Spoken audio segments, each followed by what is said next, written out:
তুমি অনেক সেজে গুজে রেডি হয়ে গেছো কোনো একটা অনুষ্ঠানে, আর সেই অনুষ্ঠানটা থাকার মতন পরিস্থিতি হলো না বা সুযোগ হলো না। কেমন লাগে? নমস্কার, আমি চিত্রা। তোমরা যদিও জানো যে আমি টিচিং ফিল্ডে আছি। আজকে একটা প্রোগ্রাম ছিল স্কুলে, প্যারেন্ট ওরিয়েন্টেশন প্রোগ্রাম, পিওপি। তো একটা প্রোগ্রাম করতে গেলে কত খাটুনি থাকে তার। প্রথম কথা ডেকোরেশন, ক্লাস ডেকোরেশন, তারপরে আদার্স থিংস যেগুলো মিটিংয়ের জন্য দরকার। কারণ ওরিয়েন্টেশন প্রোগ্রাম অনেকেই জানে, যেটা পেরেন্টসদেরকে দেখানো হয় যে আপনার বাচ্চা ছেলে মেয়ে কী শিখছে বা কেমন করে শিখছে, এগুলো দেখানো হয়, তাই তো। তো আর তার সঙ্গেও বড় কথা, সেই কাঠুরিতে রয়েছেই, প্লাস তোমাকে ড্রেস আপ করতে হবে ভালোভাবে। প্রতিদিন যেভাবে যাও সেভাবে যাওয়া যাবে না। যদি কোথাও লেখা নেই যে তোমাকে আপ টু ডেট হয়ে যেতে হবে বা কিছু, বাট স্টিল কোনো প্যারেন্টসের সামনে যখন তুমি দাঁড়াবে তখন একটা ব্যাপার আলাদা না। মানে টিচিংয়ের সময় তুমি টিচিং করছো ঠিকই, কিন্তু একটা the first impression is the last impression ব্যাপারটা থাকে, তো সে ব্যাপারটা থাকে। তো তুমি তার জন্য প্রায় পুরো ইভিনিংটাই বরবাদ করে দিয়েছো। কোন শাড়ি পরবে, তারপরে ব্যাপার থাকে আমাদের মেয়েদের, আর যারা অফুরন্ত বাড়তি থাকে তাদের দেখতে হয় কি সব কিছু ঠিকঠাক আছে কি না, কোনটার সঙ্গে কোনটা ম্যাচিং করে পরবো, কোনটা যাবে, কানের দুল থেকে শুরু করে সমস্ত কিছু, কোন টিপ পরবো, কোন লিপস্টিক লাগাবো, কোন পারফিউমটা লাগাবো যাতে আমি গুড স্মেল দিই, বা এরকম ব্যাপার থাকে না, অনেক কিছু থাকে। তারপরে চুল বাঁধবো না চুল খুলে যাব, কোনটাতে বেশি ভালো লাগছে, অনেক অনেক কিছু থাকে, ছোটো ছোটো ব্যাপার থাকে না। তো আমরা সেটা অ্যাপ্রিসিয়েট তো ছেড়েই দাও, সেটা তো কে অ্যাপ্রিসিয়েট দেওয়ার মতন কেউ নেইও, আর কেউ চাইলে দিতেও চায় না। আর তার থেকে বড় কথা কি যে এত কিছু সাজাগোজা করে যাওয়ার পরে প্যারেন্টস আসা শুরু হয়ে গেছে। তারপরে যখন দেখা যায় যে বাচ্চাদের হলিডে থাকা সত্ত্বেও বাচ্চারা এসে বসে আছে প্যারেন্টসদের সাথে। আর যেহেতু এটা একটা প্যারেন্টস ওরিয়েন্টেশন প্রোগ্রাম, সেহেতু প্যারেন্টসদের একটুখানি ভালোভাবে বোঝানো দরকার থাকে ব্যাপারটা, না হলে পুরোটাই গড়বড়। কারণ এই উদ্দেশ্যে রাখা হয় যাতে প্যারেন্টস বুঝতে পারে যে তার ছেলে মেয়ে বা বাচ্চা কী শিখছে বা কীভাবে শিখছে, তাই না।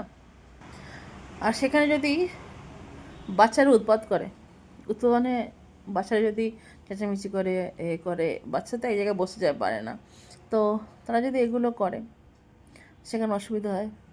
তো সেরকমই আজকে হয়েছে। বলার পরও বাচ্চাদেরকে নিয়ে আসা হয়েছে। সবাই বলছে বাড়িতে কেউ নেই দেখাশোনা করার জন্য, ওই জন্য আনতে হয়েছে। সেটাও ঠিক আছে, কিন্তু কি হলো, একে তো আমাদের মানে প্রাইমারি সেকেন্ডারি এরকম করে ভাগ থাকে, প্রোগ্রাম একসাথে হয় না। জেনারেলি প্রোগ্রাম যেগুলো স্কুল প্রোগ্রাম সেগুলো একসাথে হয়, কিন্তু পিওপি যেগুলো ব্যাপারটা বা অন্য কোনো সেলিব্রেশন ডে সেগুলো আলাদা করে সেলিব্রেট হয়। তো সেখানে শুধু আমরাই থাকি। তো আমরা কয়জন টিচারই গেছিলাম। আমাদের সো কল্ড পেরে আমাদের মাননীয়া হেডমিস্ট্রেস, মানে বর দিদিমণি, আমি ছোটোবেলায় বলতাম বর দিদিমণি। তো বর দিদিমণি এসছেন। আসার পরে স্যার এলেন, একটা ইনসিডেন্টটা হয়ে গেল ছোটো মতন। স্যার চেয়ারে বসতে গিয়ে ওনার বুড়ো আঙুলটা, বাঁ হাতের বুড়ো আঙুলটা কীভাবে চেপে গেল, মানে ইয়ের মধ্যে খুব বাজেভাবে চেপে গেল অ্যাকচুয়ালি। চেয়ারগুলো অ্যাকচুয়ালি এখনও অনেকের বাড়িতে আছে লোহার চেয়ার, যেগুলো হয় না আয়রনের চেয়ার, যেগুলো হয় ফোল্ডিংওয়ালা, ওটা পুরোপুরি নাকি মানে খোলা ছিল না, ফোল্ডটা খোলা ছিল না, একটু উঁচু ছিল। সেটা ঠিক করতে গিয়ে স্যার বসতে গিয়ে আঙুলটা পুরো ভিতরে ঢুকে গেছে। আর আঙুলটা পুরো ঢুকে গিয়েতে আঙুলটা পুরোর মধ্যে স্টাক হয়ে গেছে। আমি ভাবছি হয়তো ওটা স্যার চেয়ারটা ছাড়তে গেছেন, কিন্তু পরে দেখলাম আঙুলটাই হয়েছে, অনেক কষ্ট করে আঙুলটা বার করা হলো। একটা ছোটো ইনসিডেন্ট হলো একটা। যাই হোক, ওনাকে জল ঠল দেওয়া হলো আঙুলের মধ্যে দিয়ে, সব ক্লিন ফ্লিন করালো। বাই দ্য টাইম মানে আমার যে স্পন্সর্স কোম্পানি ওনারা এসে গেছেন মানে প্রোগ্রামটা অ্যাটেন্ড করতে। তারই মধ্যে এত কিছু হলো, তার মধ্যে বাচ্চাদের চিৎকার। তো ম্যাম বললেন বাচ্চাদেরকে নিয়ে কোনো একজন টিচার নিচে চলে যাও। আমরা আছি মাত্র 4জন টিচার প্রি প্রাইমারিতে। আমাদের কোনো সেকশন বলে কিছু তেমন করে নেই, মানে একজনকেই 30-35 জনকে পড়াতে হবে, এরকম ব্যাপার থাকে। তো এরকম করাতে তো একজন টিচার বুঝতে পারলাম সে চলে গেল। আর আমার দিদিমণি, বড় দিদিমণি বললেন এও তো দাঁড়িয়ে আছে, আমাকে এরকম কিছু না বললো। তো পেরেন্টসরা খুব উৎসাহিত ছিল আমাকে দেখে। আমি বাচ্চাদের সঙ্গে ইন্টারাক্ট করছিলাম হাই হ্যালো বলে, আমার দূর থেকে যে কোনো বাচ্চা থেকেই করছিলাম, কারণ আমি সব বাচ্চাকেই চিনি, সব ক্লাসের বাচ্চাকেই চিনি, মোটামুটি প্যারেন্টসদেরও চিনি। তো জানি না, ওনার হয়তো ব্যাপারটা হয়তো লাগলো খুব ব্যাপারটা। আর শুধু বাঙালিদের মধ্যে আমরা জানতাম হয়তো বাঙালিদের মধ্যে হিংসাহিংসি ভাবটা আছে, আমাদের অন্য জাতের মধ্যেও আছে, এখানে সে দেখছি। আর প্রথম কথা, এখানে ওরা নর্থ ইন্ডিয়ানকে তেরকম করে সহ্য করতে পারে না, আমি অনেকবার দেখেছি। আমার একজন কলিগ আছেন, ও বলেছিল যে ম্যামকে যে Chitra ma'am can give speech, welcome speech, but ওর ঠিক করলো অন্য কাউকে। ঠিক আছে, কোনো ব্যাপার না, ঠিক করেছো। সে ভালো করেছে, অসুবিধা নেই, সে ভালোই করেছে। কিন্তু ওই একটা ব্যাপার থাকে, সব কিছু জেনে নিলেও আমার থেকে কী করবো না করবো। আমি কোনোদিনই কোনো স্ক্রিপ্ট নিয়ে কথা বলতে পারি না। আমি যে কোনো কথা বলছি, এখনও বলছি, আমার কাছে অবশ্যই স্ক্রিপ্ট নেই, কথা বললেই শোনা যায়, কথা শুনলেই বোঝা যায় যে স্ক্রিপ্ট বলে কিছু নেই আমার কাছে। আর স্ক্রিপ্ট দিয়ে আমি পারিও না কথা বলতে, ভুলভাল হয়ে যাবে, দেখতে হবে। ওই দেখে টেকে বলার পরিপক্ষী আমি নই, মানে কি বলো ওটাকে, বাংলা আজকাল দিন ভুলে যাচ্ছি, পক্ষপাতী নই, মানে পেপার দেখে বলবো সেই পক্ষপাতে আমি নই। যাই হোক, তো যেই কোনো কারণে হোক, তো আছে একটা নর্থ ইন্ডিয়া সাউথ ইন্ডিয়া বলে একটা ব্যাপার আছে। ওরা নর্থ ইন্ডিয়ানকে খুব একটা সহজে ওয়েলকাম করতে পারে না। ওরা ভাবে আমাদের শহরে এসে ওরা রাজত্ব করছে, কিন্তু এটা ওরা বোঝে না যে বিনা কোয়ালিটি তো করছে না। হ্যাঁ, তোমাদের মধ্যে অনেক ফ্যামিলির লোক আছে যারা অন্য জায়গায় আছে, দিল্লিতে আছে, গুজরাটে আছে, বা অন্য কত আছে, বা বিদেশে আছে, তাই না? তো যেখানে থাকুক না কেন, যে কারণেই থাকুক না কেন, যেভাবেই থাকুক না কেন, তাদের কোয়ালিটি আছে বলেই তারা আছে। আর সেটা এটা বিশ্বাস করতে চায় না, মানে মানতেই চায় না, এরা বিশ্বাস তো দূরের কথা, এরা মানবেই না যে হ্যাঁ এই কারণেই আমরা যেতে পারি না বা কিছু। অনেকেই আছে যে আমরা এখানে আছি কোয়ালিটি আছে বলে, একটা টিচিং ফ্যাসিলিটিতে আছি, একটা প্রফেশনাল আছি, সেখানে কি আমাকে মুখ দেখে নিয়েছে? অবশ্যই না। মুখ তো, সেটা মুখ দেখে নয়, অনেক অনেক জায়গায় আমি জানি, সেটাও জানি, অনেক জায়গায় তো মুখ দেখে সব কিছু হয়, চেহারা দেখে মুখ দেখে, কিন্তু এখানে না, টিচিং ফিল্ডে তো তুমি কোনো আছে, অনেক আছে। এমন আমরা নিজেদের স্কিন চর্চা করতে সময় পাই না, বাড়ি আসার পর অনেক কাজ থাকে, বাড়ি সামলাও যাই হোক, সেটা পরের কথা। তো রেষারেষি সব জায়গাতে আছে। আমরা হয়তো শুধু বাঙালিদের মধ্যে এরকম ব্যাপারটা আছে, হিংসি ব্যাপারটা এখানেও আছে, শুধু কিছুর পরিবর্তন আছে কি, এরা হয়তো অনেক সময় বুঝতে দেয় না যে হ্যাঁ আমি তোমার ব্যাপারে এটা ভাবছি, বুঝতে দেয় না, কিন্তু করে। এরকম কিছুদিন আগে একটা ঘটনা ঘটেছিল, বললাম না, যে যদিও এখানে সেই ব্যক্তির কোনো ডাইরেক্ট কানেকশান নেই, বা কানেকশান বলতে কী বলবো, কোনো ব্যাপারে যে আমি যে উপভোগ করতে পারলাম না বা কি, ব্যাপারটা ওর মধ্যে কোনো হাত, ও বলছিল ম্যাম তুমি থেকে যাও, কিন্তু একজন ম্যাম বাচ্চাদেরকে বেরিয়ে গেল, অনেকগুলো বাচ্চা, যতগুলো প্যারেন্টস এসেছে ততগুলো বাচ্চা, অনেকে প্যারেন্টস মানে অনেকে নিয়ে আসেনি বাচ্চাদের, কিন্তু 25-30 মতো বাচ্চা ছিল, আর তারা ডিফারেন্ট ডিফারেন্ট ক্লাসের। তো একজনের সামলানো সম্ভব না, হেল্পারসও তো এরকম করে আজকে ছিল না। তো আমি হলাম আমি বেরিয়ে যাই। যখন বেরিয়েছি ম্যাম আমাকে একজন ম্যাম যিনি আর কি স্পিচ দিচ্ছিলেন ম্যাম বলেন, ম্যাম আপনি থেকে যান এখানে। আর না না, ও একা আছে, ওর একা তো বোর লাগতেই পারে, ওর তো খারাপ লাগতে পারে না। তো বেসিক্যালি কী হলো, নিচে চলে গেলাম, নিচে চলে এলাম, 4তলা 5তলা থেকে নিচে 1তলা এলাম। অত ঠেঙে ঠেঙে উঠেছিলাম, অত নিচে নেমে এলাম। নেমে আসার পরে বাচ্চাদেরকে এন্টারটেন করছিলাম, বাচ্চারা খেলছে উঠেছিল, ঠিক আছে।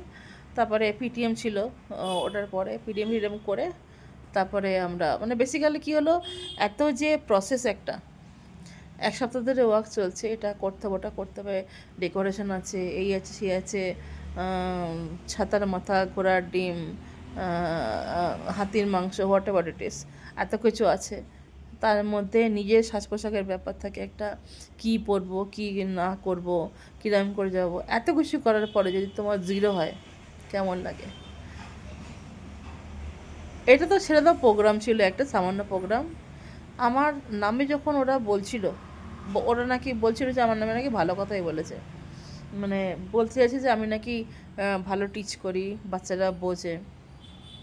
সেটা আমি শুনতে পেলাম না, মানে আমার সুখ্যাতি আমার সামনে হলো না, আমি শুনতে পেলাম না আমার সুখ্যাতিটা, সেটা একটা দুঃখ রয়ে গেল। আর শুধু এটাই নয়, অনেক সময় এরকম হয়, অনেকে অনেক কানেক্ট করতে পারবেন যে অনেক কাজ করার পরেও, ভালো কাজ করার পর অ্যাপ্রিসিয়েশন হয় না, পাওয়া যায় না। লোকে তোমাকে ইগনোর করবে, লোকে তোমার ভ্যালু দেবে না, তোমাকে রেকগনাইজ করবে না, রেকগনাইজ দেবে না। তো ব্যাপারগুলোতে খুব, এটা খুব কষ্টদায়ক ব্যাপার থাকে যখন তুমি এত কিছু করছো নিঃস্বার্থভাবে। তোমার যতটুকু মাইনে, আর টিচিং ফ্যাসিলিটিতে মাইনেটা তো অনেকই কম, সবাই জানে। মানে পৃথিবীর মধ্যে ইন্ডিয়াতে এমন দেশ, যেটা আমি শুনেছি বা আমি দেখেছি অনেকে কথা বলে, আমার বন্ধু বান্ধবের সঙ্গে কথা বলে, ইন্ডিয়া এমন দেশ যারা বলতে গেলে টটলার, টাইনি টোস, যারা কথা বলতে পারে না, তাদেরকে কথা বলা শেখানো থেকে শুরু করে অ মানে অ তো এখানে লেখে না, বাদ দাও, এদের হিন্দি, কানাডা আর ইংলিশ, যাই হোক, তুমি লেখা শেখাচ্ছ হাতে ধরে, সে তোমার সাথে কথা বলছে, হাসছে, তোমাকে জড়িয়ে ধরছে, তোমাকে আদর করছে, এগুলো একটা অনেক বড় পাওয়া অবশ্যই। এতগুলো কিছু কিছু পড়ার পরও তোমার মানে যে পরিমাণে তুমি কাজ করছো সেই পরিমাণে তোমার মাইনে নেই, মানে তোমার মাইনে অতি অতি অতি সামান্য মাইনে, তুমি যা করছো তার 10% মাইনে পাচ্ছ না। এটা ইন্ডিয়াতে সম্ভব। আর সেকেন্ড কথা হচ্ছে যে রেকগনাইজেশন নেই, তুমি ভালো করলে কেউ তোমাকে বলবে না, হিংসাহিংসি ব্যাপার তো আছে একটা। আর পার্টিগত ব্যাপার থাকেই, যেটাকে আমরা কি বলি, পলিটিক্স থাকে। তারপরে আরও অনেক থাকে, মানে একটা স্কুলের মধ্যেই আবার তোমার আলাদা আলাদা করে ভাগ করা রয়েছে, গ্রুপ ভাগ করা আছে। তো সেই গ্রুপের মধ্যে কথাবার্তা চলছে, সে ওকে সাপোর্ট করছে, ওকে সাপোর্ট করছে। তো বেসিক্যালি আমি এই স্কুলে আমি এখন একমাত্র নর্থ ইন্ডিয়ান টিচার। এই স্কুলে খুব কমই পাওয়া যায় যদিও টিচার, এই এই এখানে মানে বাঙালি টিচার খুব কমই আছে, অবশ্যই কম থাকবে, কারণ আমরা ওখান থেকে সেখানে। তো ওরা স্বীকার করতে চায় না যে হ্যাঁ কোয়ালিটি আছে বলে আমরা আছি। এমন তো অনেকে বলেছো যে আমরা কোথাও, তোমরা কিছু দিতে কাজ করতে, আমরা পারি না। আর কারেন্টটা বলেছে যে আমাদের খাওয়াটা পোষায় না অন্য কোথাও গেলে। তো তার মানে তুমি অ্যাডজাস্ট করতে জানো না, তুমি স্যাক্রিফাইস করতে জানো না। আমরা জানি অ্যাডজাস্ট করতে, স্যাক্রিফাইস করতে জানি, তাই আজকে আমরা এখানে কাজ করছি। যাই হোক, সো যেটাই হোক, ব্যাপারটা হচ্ছে কি, হিংসা সব জায়গাতেই রয়েছে। আর প্রোগ্রাম দেখতে পেলাম না। যাই হোক, অনেকে এরকম ফিল করেছেন অনেক কিছু করার পরে হয়নি, শেষ পর্যন্ত শেষ রক্ষা হয়নি বা কিছু। তো মন খারাপ করিনি, আমি বাচ্চাদের সঙ্গে এনজয় করেছি নিচে বসে, অ্যাটলিস্ট বসতে পেরেছি, ওখানে দাঁড়াতে হতো 2 ঘন্টা 2.5 ঘন্টা কন্টিনিউ দাঁড়িয়ে থাকতে হতো, প্রোগ্রাম যতক্ষণ হচ্ছিলো। তো কোনো ব্যাপার না, সব ঠিকঠাকই আছে, আশা করছি ঠিকঠাক থাকবেও আগামী সময় পর্যন্ত। আর কিছু না, এইটুকুই, আজকে আসি।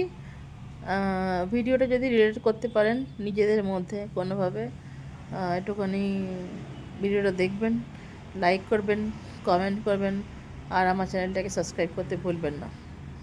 নমস্কার, ভালো থাকবেন।